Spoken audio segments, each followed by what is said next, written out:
Hey everyone, it's Ben Hardy here, and in today's going to be reviewing the Chevy Corvette Z51. Before we get in this video, I want to give a huge shout out and thank you to the Jerry Signer Chevy here in Salt Lake for me some time with this Corvette. I'll include a link to their website in the description down below. I'll also include a link to my car buying guide. Let's get into it.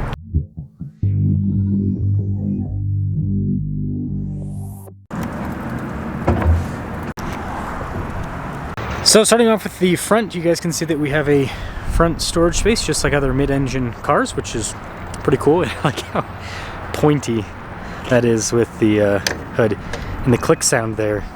Now before we move forward with this review, I do want to mention if you can see more videos just like this, then I recommend you subscribe because I post content every single day. So starting with the front end design, you can see how because there's no engine up front, things are able to slope down quite aggressively, and really cool headlight design. And by the way, I forgot to mention, with the front storage space, you just kind of click it in place and then it'll soft close by itself, so no slamming with that needed. Anyways, we've got all the blacked out trim here.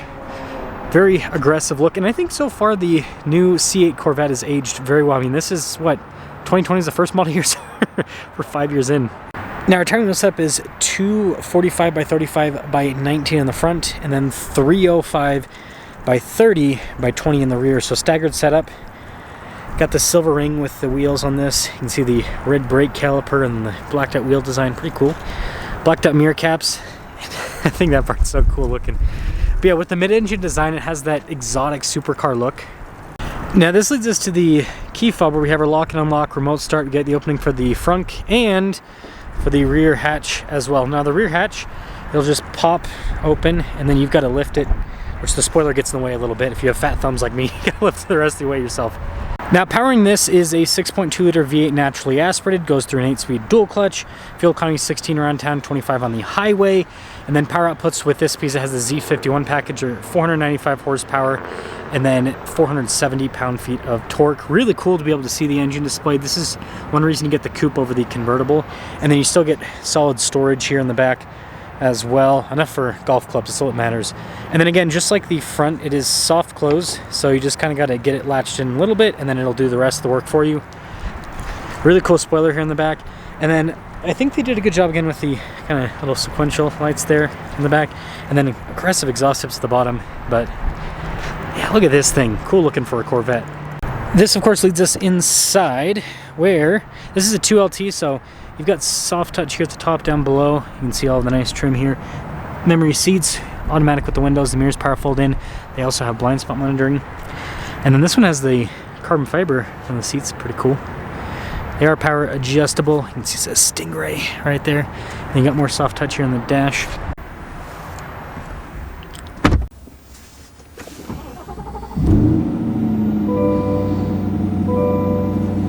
So taking a look at the steering wheel, still have the squared off design. Paddle shifters there on the back.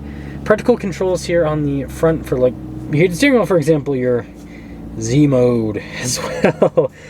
Cruise control and all of that. And then you just have traditional stocks here in the back. And then we've got this cool digital gauge cluster. It shows you information on the vehicle. The coolest part of it is the drive mode select. It does take a second for it to load up. It's not quite as quick as some of the other Chevys that have been redesigned recently, but still, it's cool how it'll change depending on what drive mode you have selected. Now we also have a heads-up display as well. And then if we put this into reverse, we've got our camera system, front camera as well, which is nice because this car's low to the ground. And I think it was pretty cool because a lot of the, you know, exotic cars don't offer even a backup camera. I mean, modern ones have to, but anyways, quick response time. Got Android Auto and Apple CarPlay, little shortcut bar there as well. And then the whole gear selector is pretty interesting. And then you can see you've got shortcut buttons for like the front end lift, camera, stability control, and then for the drive mode select right there. Cup holders right here, nice trim on the top. And then all the climate controls, heated, cooled seats, all of that. And then the center console lid here. Phone charging pad behind it. And then you can kind of see the engine back there a little bit. Nice trim on the dash. One downside is you can't really reach the glove box with the driver, but you do have nice trim on the outside. Camera rear view mirror, another nice thing to have in a car like this. And then again, it is still technically a convertible. It's a, what's it called? It's not the T-top because that's the Wrangler. Freedom top something. Anyways, you can take it off. So let's take a look at the pricing now. The Corvette has gotten a little bit more expensive. You can see the base MSRP there. Total MSRP after all options, $91,010. Still a lot less expensive than a Lambo or a Ferrari. Let's see how it performs.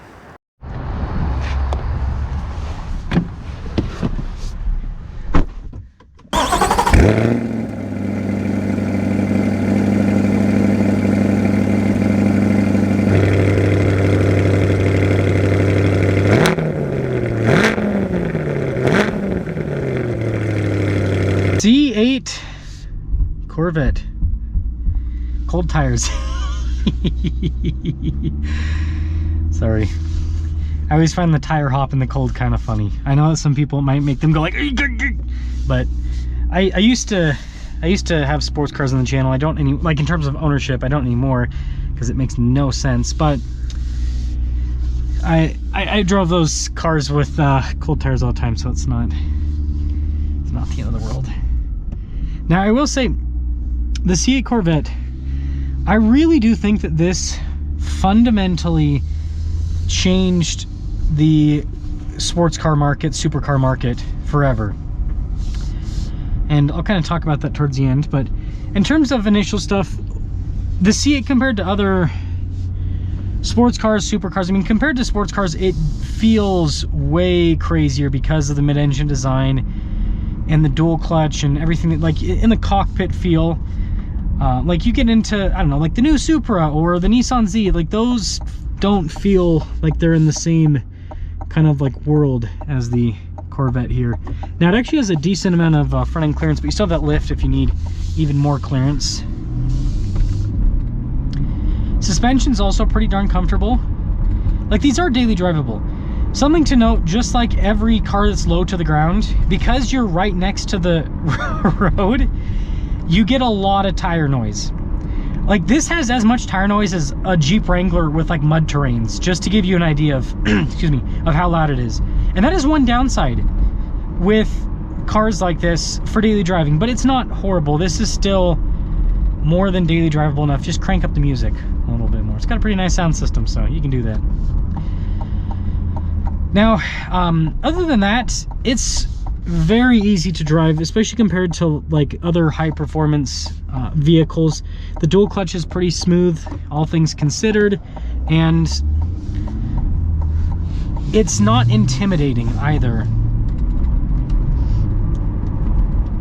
Like, you get in this and you don't really feel, I mean, it's an expensive car. It is an expensive car, but it doesn't feel as, like, I've reviewed, you know, like I reviewed a Ferrari 458 a few years ago, and that, like, you're kind of like on edge all the time because it just feels like fragile in a way. I know Ferrari's gonna hate me for that. They don't watch my videos, so it doesn't matter. This just doesn't, I don't know, it doesn't have the same feel. What I will say is the V8 obviously doesn't feel exotic. If you want an exotic feel, you gotta go for the Z06 or the new ZR1. I've driven the Z06, haven't driven the ZR1, but what I can tell you is the Z06 basically feels like a more luxurious Ferrari, is how I would put it. A little bit more tame Ferrari. Still a crazy car though. Yeah, I mean, you see the transmission's super snappy. Pop it into the sport mode now.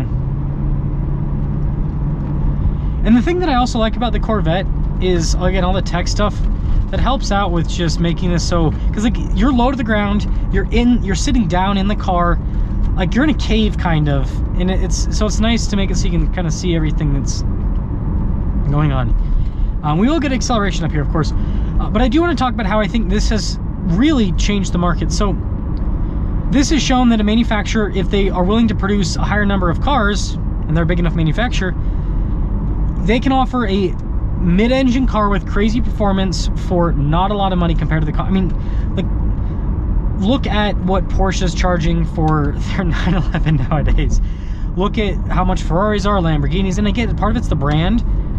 But I mean, this has just as much performance as those cars, even in this base format. And then you go up to the Z06, and it will spank a Ferrari or a Lamborghini. And then the ZR1, I mean, goodness gracious, that thing is going to destroy hypercars. It really is crazy. I don't know what the pricing of the ZR1 is, but the Z06s, I mean, those are just over, I mean, they're over $100,000, but like, you look at a Ferrari or Lamborghini and they're like $500,000. So I don't know, it's shown that, and so I think there's people that might have, you know, bought those cars, but now they're just like, oh, let's get a Corvette instead. So yeah, I wonder how that's going to affect those manufacturers long term. And then there's people like me that I've never owned this type of car before, and I probably never will. And part of the reason why I never will is because this exists. So here's an acceleration. It's a 6.2 liter V8. It's kind of out of place in this car a little bit, because it's like you got a muscle car engine and a very exotic feeling car. But it's got some power, and it's a V8, so it sounds good, especially with the gear shifts. Yeah, it's pretty darn fun. So to sum things up with what I was saying, you know, when I was younger, like I dreamed about owning, sorry, I gotta make sure I dreamed about owning, like, oh, you know, maybe a Ferrari or Lamborghini, like probably Lamborghini. I kind of lean towards that, you know, Batman car. But now I have zero desire to ever own one of those, because I think the mystique is gone. And I think this car kind of eroded a lot of that mystique, because part of what was so cool about those cars is, you know, this exotic mid-engine design. And now you can get a Chevy for, I mean, it starts at 75 grand. You can get a Chevy for less than $100,000 that does that. So I don't know. Let me guys think about the Corvette, but I really do think that this is a groundbreaking car, and I think that it changes the sports car market, supercar market forever. And even the base Corvette is pretty darn fun.